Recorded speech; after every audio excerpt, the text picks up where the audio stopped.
آج ہم ایک ایسی عظیم عبادت کے بارے میں بات کریں گے جو نہ صرف زبان کو نور بخشتی ہے بلکہ دل کو سکون، روح کو راحت اور زندگی کو برکتوں سے بھر دیتی ہے۔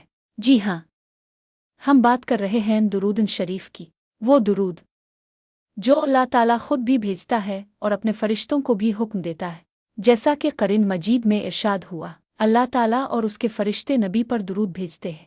اے ایمان والو، تم بھی ان پر درود و سلام بھیجو۔ یہ کیسا مقام ہے، یہ کیسی شان ہے کہ جس ہستی پر خود خالق کائنات درود بھیجے۔ وہ ہستی کون ہے؟ وہ ہیں ہمارے آقا، ہمارے مولا حضرت محمد مصطفیٰ۔ حصہ اول، درود شریف کی عظمت۔ درود شریف دراصل محبت کا اظہار ہے، یہ ایمان کی پہچان ہے، یہ وفاداری کا اعلان ہے۔ جب بندہ درود پڑھتا ہے تو وہ گویا یہ کہتا ہے، آ رسول اللہ، ہم آپ سے محبت کرتے ہیں، ہم آپ کے امتی ہونے پر فخر کرتے ہیں، ہم آپ کی سنتوں پر چلنے کا عزم رکھتے ہیں۔ درود شریف پڑھنے والے کے لیے احادیث میں بے شمار فضیلتیں بیان ہوئی ہیں۔ نبی کریم نے فرمایا، جو مجھ پر ایک مرتبہ درود بھیجتا ہے اللہ اس پر 10 رحمتیں نازل فرماتا ہے۔ سوچئے، ایک درود اور 10 رحمتیں، پھر جو 100 بار پڑھے، 1000 بار پڑھے، اس کا مقدر کتنا روشن ہوگا۔ حصہ دوم، درود پڑھنے والے کا مقدر۔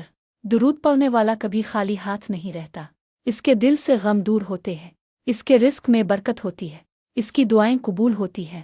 علماء کرام فرماتے ہیں کہ درود شریف مشکلات کا حل ہے، پریشانیوں کا مداوا ہے اور دلوں کی بیماریوں کی دوا ہے۔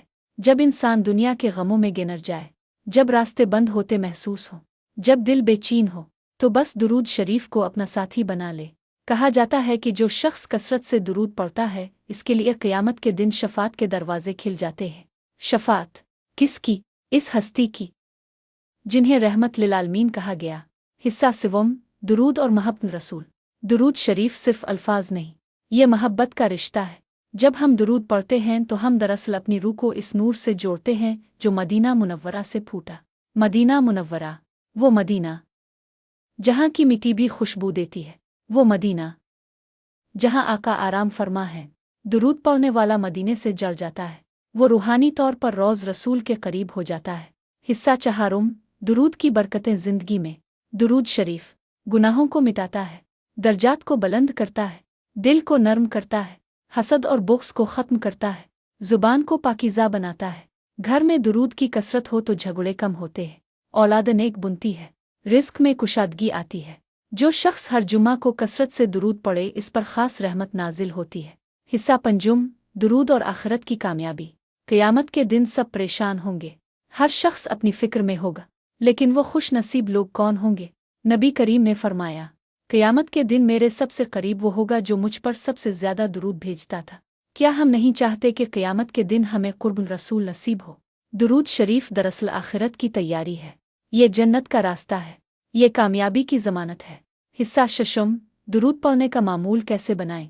روزانہ کم از کم 100 مرتبہ درود شریف پڑھنے کی نیت کریں۔ صبح فجر کے بعد، رات سونے سے پہلے۔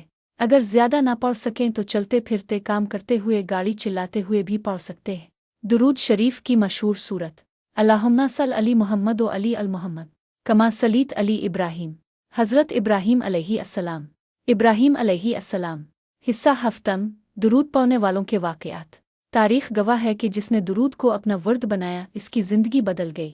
بڑے بڑے اولیاء کرام نے درود کی کثرت کو اپنی کامیابی کا راز قرار دیا۔ دل کی سختی ختم ہوئی، مشکلات آسان ہوئیں اور روحانی مقام بلند ہوا۔ سوچئے، اگر آج سے ہم درود کو اپنی زندگی کا حصہ بنا لیں تو ہمارا مقدر کیسا بدل سکتا ہے۔ ہمارے گناہ معاف ہو سکتے ہیں، ہمارے درجات بلند ہو سکتے ہیں، اور سب سے بڑھ کر ہمیں قرب مصطفیٰ نصیب ہو سکتا ہے۔ محمد پر درود پڑھنا صرف عبادت نہیں، یہ سعادت ہے، یہ خوش نصیبی ہے، یہ ایمان کی علامت ہے۔ اختتامی دعا، اے اللہ، ہمیں کثرت سے درود شریف پڑھنے کی توفیق عطا فرما، ہمیں سچی محبت رسول نصیب فرما، اور قیامت کے دن ہمیں ان کے ساتھ رحمت میں جگہ عطا فرما۔ آمین۔ اگر آپ کو یہ ویڈیو پسند آئے تو اسے ضرور شیئر کریں تاکہ زیادہ سے زیادہ لوگ درود شریف کی سعادت حاصل کر سکیں، اور ابھی دل سے ایک بار درود شریف پڑھ لیجئے۔